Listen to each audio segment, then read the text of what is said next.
오늘도 하나님 앞에 감사하는 마음으로 우리가 말씀 앞으로 나아갑니다. 우리 갈릴리 교회가 성령의 바람, 변화의 시작, 나로부터 시작되리라고 하는 간절한 열망을 가지고 이렇게 한 해를 출발해서 나아가고 있는데 저는 바라기는 실제로 성령의 바람이 여러분의 가정과 여러분의 일터, 사업장, 또 우리 갈릴리 교회와 이 나라와 민족에 강하게 불기를 간절히 열망합니다. 그래서 정말 놀라운 변화의 역사들이 불릴 듯 일어나는 그런 축복이 있기를 간절히 열망합니다. 그런 간절한 열망을 가지고 우리가 성령의 열매에 관한 말씀을 선포하고 있어요. 이 9번의 말씀을 선포하는 중에 실제로 여러분의 삶에 좋은 변화들이 나타나기를 간절히 열망합니다. 여러분 안에 내가 육체에 속한 자로 살았다고 한다면 여러분이 더 이상 육체의 소욕을 따라 살아가는 사람들이 아니고 영을 따라 살아가는 영에 속한 자로 변화되어지는 그런 역사가 있기를 간절히 바라고, 무엇보다 여러분의 삶에 성령의 열매가 맺혀지는 그런 축복이 있게 되기를 간절히 바랍니다.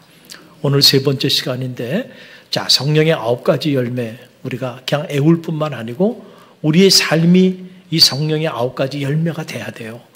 그러니까 우리가 먼저 말씀 앞에서 성령의 열매가 뭔지를 알아야 돼요. 첫 번째 열매가 뭐였어요? 사랑. 잘 따라 사랑. 사랑이요. 두 번째 열매는 희락. 세 번째 열매는 화평. 오늘은 이 화평에 관한 말씀을 함께 나누기를 원합니다. 한번 따라해보세요. 성공한 사람이 행복한 것이 아니라 행복한 사람이 성공한 사람입니다. 자, 너무 길어요? 자, 한번 해봅시다. 시작. 행복한 사람이 성공한 것이다. 네, 여러분, 진리입니다. 성공한 사람이 행복한 게 아니야. 행복한 사람이 성공한 사람입니다. 저는 여러분이 다 성공한 사람들이 되시길 바랍니다. 여러분, 그러기 위해서는 우리가 행복한 사람이 되어야 되는데, 누가 행복한 사람일까요? 돈이 많다고? 남들보다 지위가 높다고? 남들보다 많은 권력을 가졌다고? 아니야. 마음의 평화가 있어야 돼. 여러분, 아무리 돈을 많이 가져도요, 마음의 평화가 없어. 서로 그 물질 때문에 형제간에 싸우고 다투고 시기하고 질투하고 분내고 그리고 살아간다면요, 여러분 거기에 지옥이에요. 많은 권력을 가졌어요. 그런데 그 권력 때문에 매일 싸우고 있어. 여러분, 거기가 지옥이라니까. 우리는 너나 할 것 없이 행복한 삶을 살기 위하여 동분서주하며 살아요. 어떤 사람이 불행하게 살기 위해서 그렇게 동분서주하며 살겠어요? 다 행복한 삶을 살길 원해요. 여러분, 그 행복한 삶, 그 삶은요, 세상이 여러분에게 선물로 주지 않는다니까. 여러분, 이 사실을 분명히 알아야 돼요. 그래서 우리는 소속을 분명하게 해야 돼요. 비록 우리가 육신적으로 세상에 발을 딛고 살아가지만은, 그러나 우리는 하나님께 속한 사람들이야. 할렐루야. 영에 속한 사람들이다 라고 하는 사실을 여러분이 잊어버리면 안 돼요. 그래서 시리브가 두 도성, 우리는 이 땅의 시민과 동시에 하늘의 시민권을 가진 사람들이야. 할렐루야. 궁극적으로 우리가 하나님께 속해 있기 때문에 세상이 줄 수 없는 그 하늘의 평화, 하늘의 기쁨, 그리고 하늘의 평강을 우리 가운데 선물로 주신다라고 하는 그런 사실이에요. 여러분, 우리가 갈라디아서 5장 말씀을 계속 묵상하고 있어요. 자, 갈라디아서 5장 말씀 너무너무 중요한 말씀이에요. 육에 속한 자가 있는가 하면 영에 속한 자가 있다는 거죠. 자, 그런데 이 말씀을 단순히 육에 속한 자의 삶, 영에 속한 자의 삶에 관한 말씀으로만 이해하면 안 돼요. 저는 누군가 저에게 갈라디아서 5장에 부제를 붙이라고 한다면 저는 갈라디아서 5장을 행복론이라고 하는 말로 그 부제를 붙이고 싶어요. 만약에 나중에 책을 쓴다고 한다면 갈라디아서 이 5장을 갈라디아서 5장의 행복론이라고 하는 제목으로 책을 쓰고 싶어요. 왜냐하면 자, 육체의 소욕을 따라 살아가는 사람들, 그 사람들의 삶에는 마음의 평화가 없다는 거예요. 그래서 그 사람들은 결국은 불행하게 살아가는 거예요.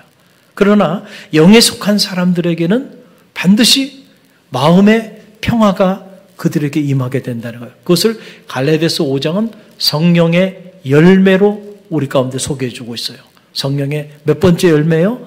세 번째 열매로 화평이라고 하는 것을 소개해 주고 있어요. 화평이라는 말은요, 이거는 여러분 구약에 보면 샬롬이라는 말이 있잖아요. 샬롬. 이스라엘 백성들은 지금도 만나면 어떻게 인사해요? 샬롬. Peace be with you. 당신에게 평화가 있을지어다. 이거는 세상이 주는 평화를 말하는 게 아니에요. 하나님이 주는 하늘의 평화. 그게 샬롬인데 이 샬롬을 헬라어로 번역을 한 것이 에이레네예요. 근데 이 에이레네를 한글로 다양하게 번역을 했어요.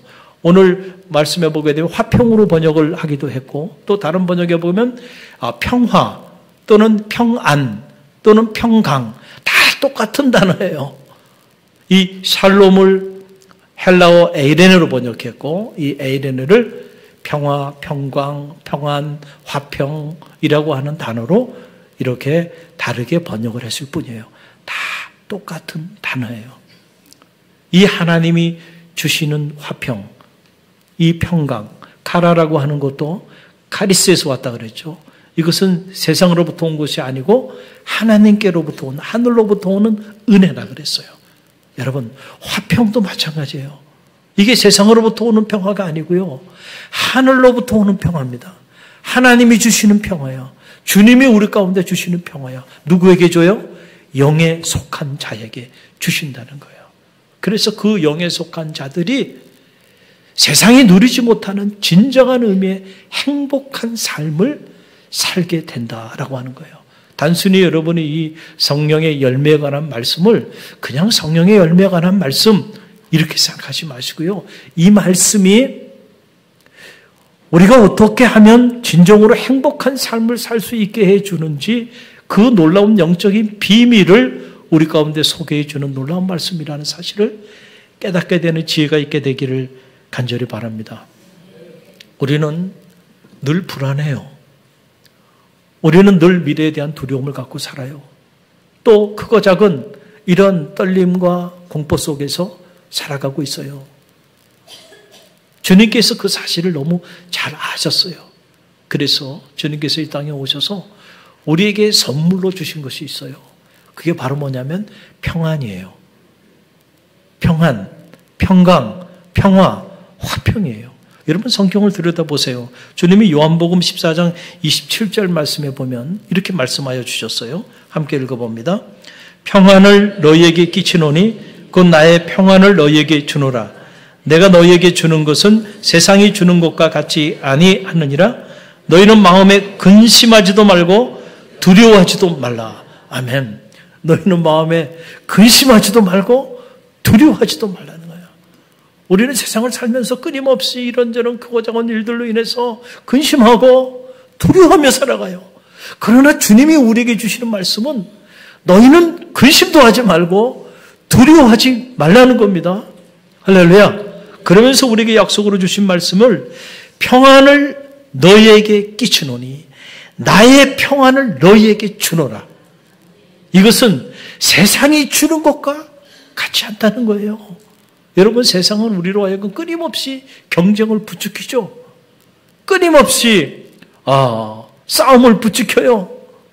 끊임없이 갈등하게 하고 분쟁하게 하고 시기하게 하고 질투하게 하고 끊임없이 서로 비교하게 하고 그래서 끊임없이 상대적 박탈감 속에서 헤어나오지 못하게 만들어요. 이런 세상이 주는 것 그게 아니야. 나의 평안을 너희에게 주노라. 그러니까 이 평화는 누구의 평화예요? 주님의 평화야. 할렐루야. 영에 속한 사람들에게는요. 이 주님의 평화를 선물로 주신다는 거예요. 여러분이 이 선물을 받는 주인공들이 다 되시기를 주님의 이름으로 간절히 축원드립니다. 이 주님, 나의 평화, 주님의 평화가 우리의 가정에 임하고 내 삶에 임하고 우리 교회에 임하고 나라와 민족 가운데 임할 때에 진정한 의미의 여러분 행복한 삶이 거기서부터 시작되게 된다라고 하는 그런 사실이에요. 여러분 아무리 권력을 고가해서 권력의 정점에 이른다 할지라도요. 하나님의 영이 그에게 임하고 그가 영에 속한 자가 되지 않으면요. 절대로 그의 마음에는요. 이 평화가 있을 수가 없어. 늘 갈등과 두려움과 불안과 공포 속에서요.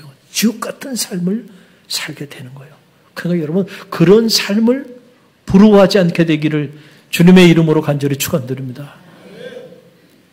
오늘 우리에게 주신 말씀을 우리는 가슴에 새겨야 돼요. 오늘 우리 서태웅 권사님이 기도해 주신 것처럼 여러분 올해로 우리나라는 광복 80주년을 맞이했어요. 그런데 가슴이 아파. 왜 가슴이 아플까? 막 가슴 벅차야 되는데 가슴이 벅차지지가 않아. 그렇죠? 왜 그럴까요? 아직도 우리는 분단의 아픔을 겪고 있습니다. 이 작은 나라가 하나가 되지 못하고 이렇게 서로 총뿌리를 겨누고 이렇게 분단의 아픔을 경험하고 있는데 그런데도 또 우리끼리도 하나가 되지 못하고 극도의 반목과 갈등, 분쟁 속에 끊임없이 치닫고 있어요. 가슴이 아파요. 또 내면 안에 우리 내면 안에 들여다보면 지금 대한민국은요. 우울증 환자 100만 시대를 맞이했어요. 그렇게 많은 이들이 마음의 병으로 고통 가운데 있어. 겉은 멀쩡한데 그 마음에는요. 늘 불안하고요. 두려움이 있고요. 우울하고요. 그 마음들이 무너지고 있는. 엊그제 통계를 보니까 기독 청년들 중에 4명 중에 1명이 우울증 환자라는 거예요. 그러니까 세상 사람들이 그렇게 우울하게 살아간다고 하는 것은 어떻게 보면 너무 당연한 일이에요. 우울하지 않을 수가 없어요. 어떻게 주님 밖에서 이런 세상 한복판에 살아가는데 그 마음에 병이 없을 수 있겠는가. 그러나 우리 크리스찬들, 우리 그리스도인들은 다르게 살아야 하는데 우리 그리스도인들 가운데도 이렇게 마음의 병으로 고통 가운데 있는 이들이 4명 중에 1명이라는 거예요. 너무너무 안타까운 일이에요. 왜 이런 일들이 일어나는가? 영적으로 진단해 보면 하나님의 영이 우리의 삶을 지배해야 되는데 하나님의 영이 우리의 삶을 지배하는 것이 아니고 어둠의 영이 우리의 가정과 우리의 삶 그리고 우리 공동체, 우리 이 사회를 지배하고 있기 때문에 그래요. 하나님의 영은 사랑의 영이에요. 할렐루야. 그래서 하나님의 영이 임하면 하나 되게 됩니다. 하나님의 영이 임하면 화목의 역사가 나타나요. 평화가 역사가 나타나요. 할렐루야. 기쁨의 역사가 나타나요. 즐거움의 역사가 나타나요. 그러나 어두운 영은요. 분열의 영이에요. 어두운 영이 임하면요. 부부간의 관계도 파괴돼요. 부모 자식 간의 관계 파괴돼요. 성도 간의 관계 파괴돼요. 주의 종과 성도 간의 관계 파괴돼요. 스승과 제자의 관계 파괴돼요. 친구들 간의 관계도 파괴됩니다. 이게 분열의 영이 하는 일입니다. 사탄 그래서 이간자라 이렇게 말하는 거 아닙니까? 관계를 파괴시키는 거예요. 갈등을 조장하고요. 그래서 우리 모두 다 지옥 같은 삶의 자리로 끌어내리는 거예요. 이거는 하나님의 영이 하는 일이 아니에요. 저는 여러분의 하나님의 영으로 충만하기를 간절히 열망합니다. 여러분 때문에 우리 갈릴리 교회가 하나님의 영으로 충만하기를 바랍니다. 또 여러분의 가정이 하나님의 영으로 충만하기를 바랍니다. 여러분의 직장이나 여러분의 손으로 하는 사업장에 하나님의 영이 충만하기를 바랍니다. 우리가 너무도 사랑하는 이 대한민국에 하나님의 영으로 충만하기를 바랍니다. 그래서 우리가 서로 용서하고 용납하고 사랑하고 화목하고 서로 하나님의 나라를 이루어가는 그런 역사가 이 나라 이 민족에도 나타나도록 여러분 우리가 기도해야 할 줄로 믿습니다. 성령은 그리스도의 영이라고 그랬죠.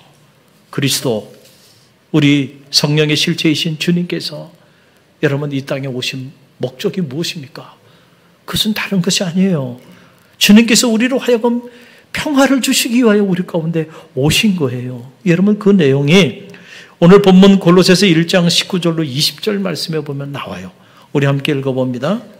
아버지께서는 모든 충만으로 예수 안에 거하게 하시고 그의 십자가의 피로 화평을 이루사 만물 곧 땅에 있는 것들이나 하늘에 있는 것들이 그로 말미암아 자기와 화목하게 되기를 기뻐하심이라. 아멘. 누구와 화목하게 되기를 기뻐하심이라? 자기가 누구예요? 하나님과 화목해 되기를 기뻐하셨다. 저는 말하기엔 여러분이 신앙생활하면서 하나님과 좀 화목하시기를 바랍니다. 그게 샬롬이에요. 그게 샬롬이에요. 근데 우리가 왜 하나님과 실제로 화목한 삶을 살지 못하는가? 죄송하지만 그 이유는요, 우리의 죄 때문에 그렇습니다. 하마르티하라고 나와요. 여러분, 죄가 무서운 이유가 여기 있어요. 죄는요, 관계를 파괴합니다. 그렇죠?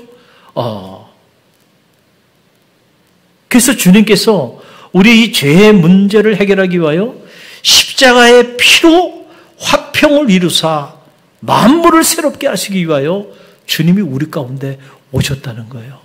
우리의 이 죄의 문제를 해결할 수 있는 것은요, 무슨 법정에서 해결할 수 있는 일이 아니에요. 오직 주님의 십자가의 보혈의 피만이 우리의 근본적인 죄의 문제를 해결할 수 있는 유일한 능력이 있다는 사실을 여러분 꼭 기억하시기를 바랍니다. 할렐루야. 죄의 문제가 해결되지 않으면요, 우리는 여전히 육에 속한 자로 살게 되고 육신의 소욕을 따라 그렇게 살면서 인생을 허비하게 되고 결국은 그 끝자락은 사막에 이르게 된다. 한순간도 마음의 평화를 누리지 못해. 성 어거스틴이 홀로 있는 어머니 모니카를 뒤로하고 그가 육적인 방황, 영적인 방황을 하게 되었을 때 그 컨펙션이라고 하는 고백록을 보게 되면 그가 이런 고백을 해요. 당신 밖에서 나는 단 한순간도 평안하지 못했나이다.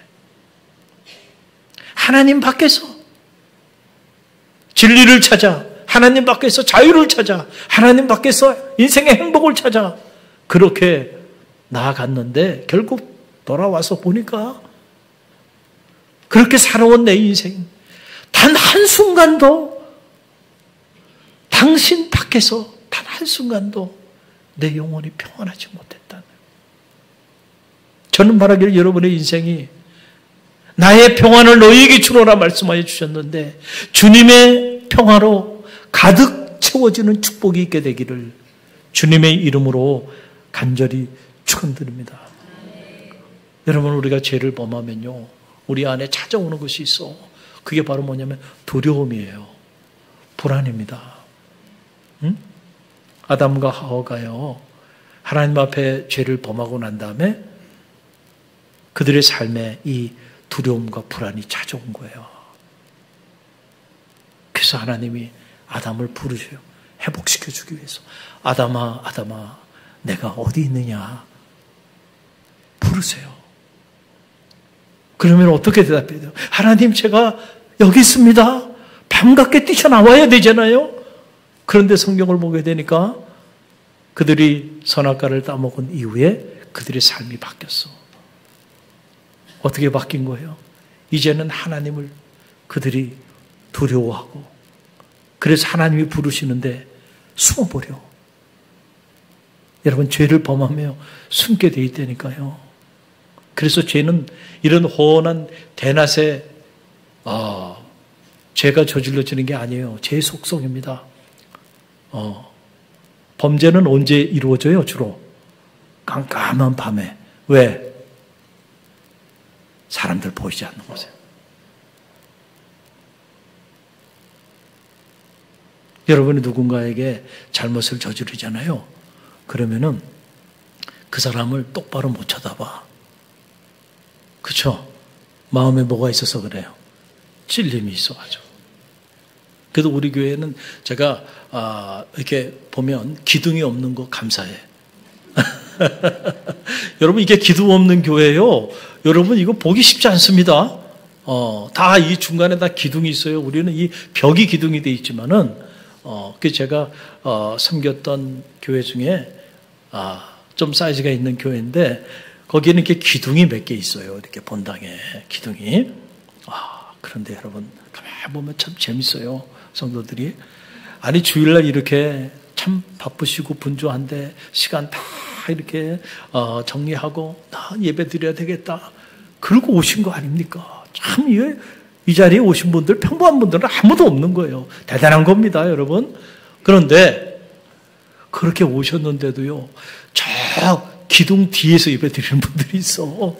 그래서 기둥 뒤에 이렇게 숨어서 예배를 드리다가 가끔 이렇게 한번 얼굴 보여주고 다시 또 숨고. 그래서 목회실에서 명령을 내린 거예요. 뭐라고 내냐면 기둥 뒤에 숨은 자들을 위해서 기도하자. 왜냐하면 영적으로 기둥 뒤에 숨어서 예배드리는 그 영혼이 지금 시험에 빠진 거야. 아니 담임 목사님이 말씀을 전하는데 왜 굳이 기둥 뒤에 숨어가지고 얼굴도 보여주지 않고 그렇게 예배를 드리나요? 아담아 내가 어디 있느냐라고 부르는데 제가 여기 있습니다. 하나님 반가워요. 그리고 하나님 앞에 나와야 되는데 죄를 범하면 숨게 돼 있다니까요. 숨게 돼 있다니까요. 그래서 이 죄의 문제를 청산해야 하나님과의 관계가 회복돼. 화목해돼. 그 하나님과의 관계가 회복돼야 사람들과의 관계도 회복되는 거예요. 할렐루야. 이게 샬롬이에요.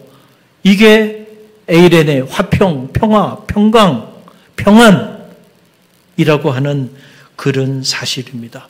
여러분 이 사실을 사도 베드로가 잘 알았어요. 베드로가요. 대단한 인물 아닙니까? 그런데 그런 베드로도요. 참 안타깝게도 주님을 3번씩이나 팔아먹어요. 자기 살겠다고. 나는 다른 사람은 몰라도요. 베드로만큼은 이러면 안 된다고 생각하는데 베드로까지도 내가 주님을 위해서 내 목이라도 내놓겠습니다. 이렇게 호언장담했던 사람이 누구예요? 베드로야.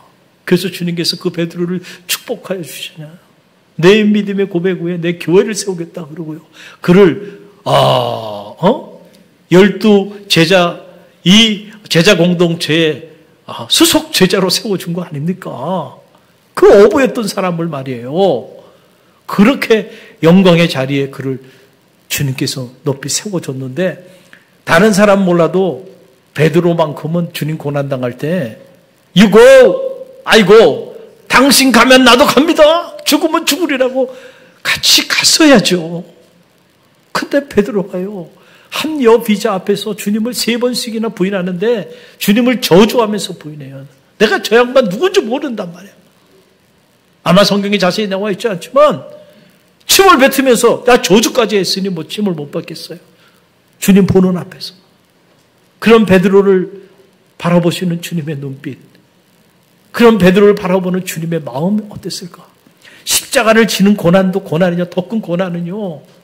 사랑했던 사람, 믿었던 사람에게 배신을 당했을 때 여러분 정말 그 배신의 잔이 얼마나 가슴을 찌르는 거였을까요? 그 고통이 얼마나 크셨을까? 그런데 이랬던 베드로가 변화됩니다. 어떻게 변화돼요? 사도행전을 보게 되면 성령이 그에게 임하니까요. 이런 베드로가요. 주님이 죽으셨어요.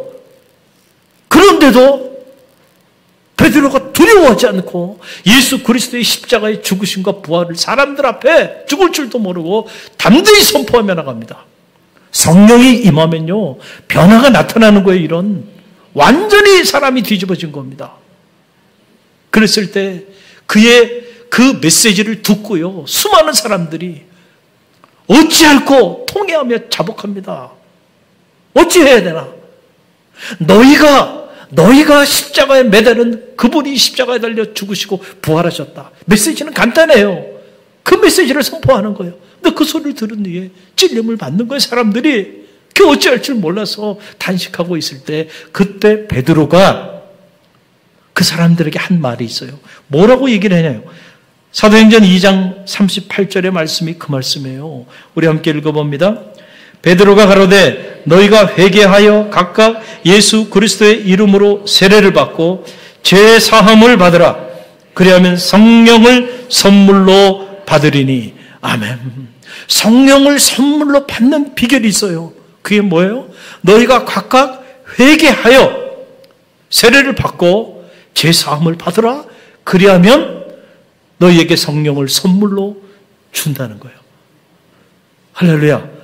우리가 성령을 선물로 받는 비결이 있어요. 그 말은 뭐냐면 각각 우리의 죄를 주님의 십자가의 보혈의 피 앞에 참회하고 통회하며 옷을 찢는 것이 아니고 마음을 찢으며 나같이 나쁜 놈이 있나? 저는 끔찍한 죄인입니다. 죄를 용서하여 달라고 여러분이 진심으로 주님의 십자가의 그 피 공로를 의지하며 나아간다고 한다면요, 여러분의 죄를 사하여 주실 뿐만 아니고 여러분에게 성령을 선물로 주신다는 거예요. 우리가 성령 충만하지 않는데 어떻게 성령의 열매를 맺는 삶을 살 수 있겠어요? 저는 만약에 여러분의 성령 충만하길 바랍니다. 그러기 위해서는 우리의 죄의 문제를 주님의 십자가 앞에 내어놔야 돼요. 그럴 때 여러분의 마음을 힘들게 하는, 잠 못 이루는 밤을 보내게 하는, 끊임없이 근심과 걱정, 불안과 두려움 속에 살아가는 여러분의 그 마음의 질병이 치유되게 될 줄로 믿습니다. 할렐루야.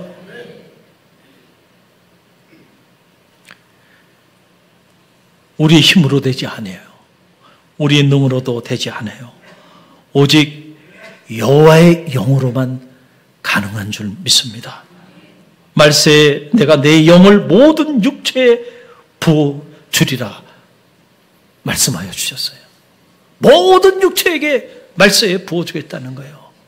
우리의 죄와 허물을 진심으로 통회하며 나갈 때요, 그럴 때 우리 가운데 성령을 선물로 주시고 그 성령으로 인하여 우리 삶에 기쁨이, 즐거움이, 사랑이, 무엇보다 주님의 평화가 우리 가운데 선물로 자리하게 된다라고 하는 그런 메시지예요.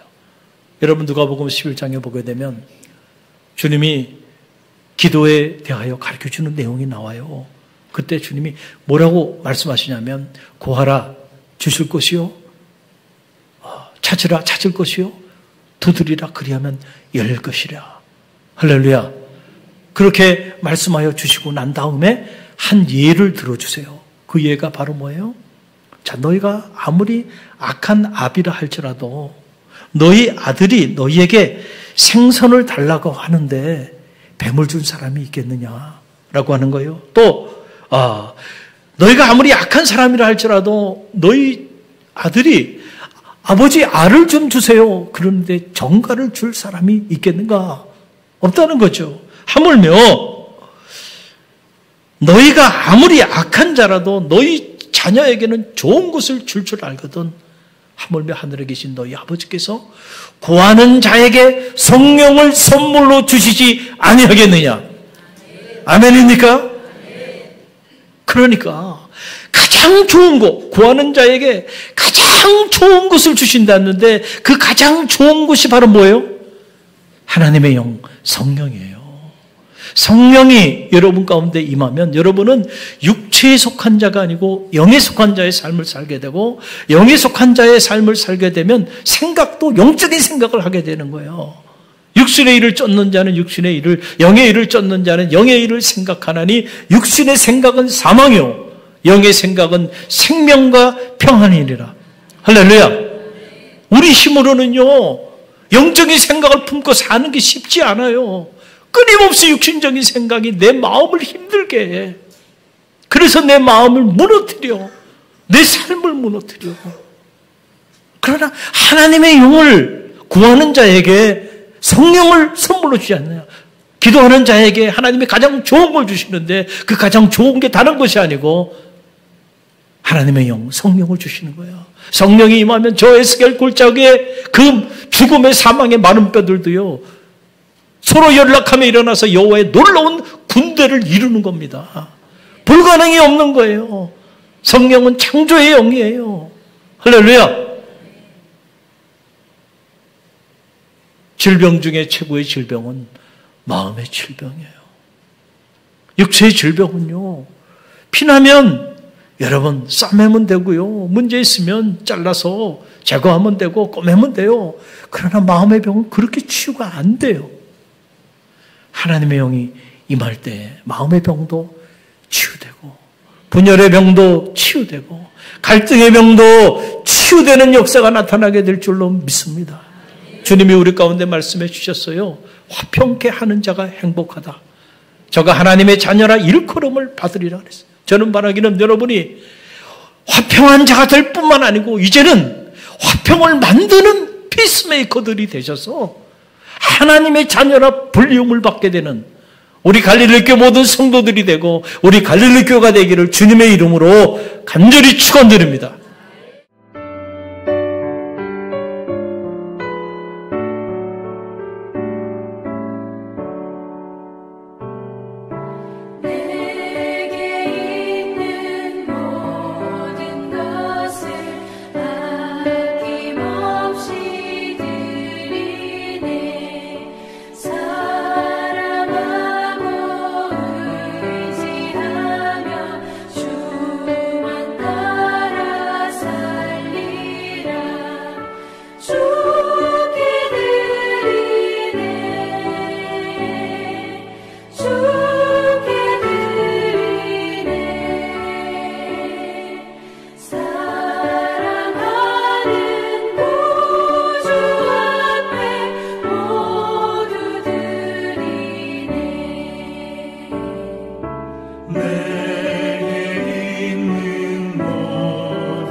지금은 우리 주 예수 그리스도의 은혜와 하나님 아버지의 만극하신 사랑하심과 성령의 감화, 감동, 교통하심이 육에 속한 자가 아니라 영에 속한 자로 성령의 열매를 맺는 삶을 살기를 믿음에 결단하며 담대히 세상을 향해 나가는 주의 백성들 머리 위에와 오늘도 복음의 위대한 역사들을 이루어 나가는 갈릴리 교회와 오늘 우리가 품어야 하는 이 지역과 이 민족과 세계 열방 위에 지금부터 영원까지 함께 하시기를 간절히 축원하옵나이다.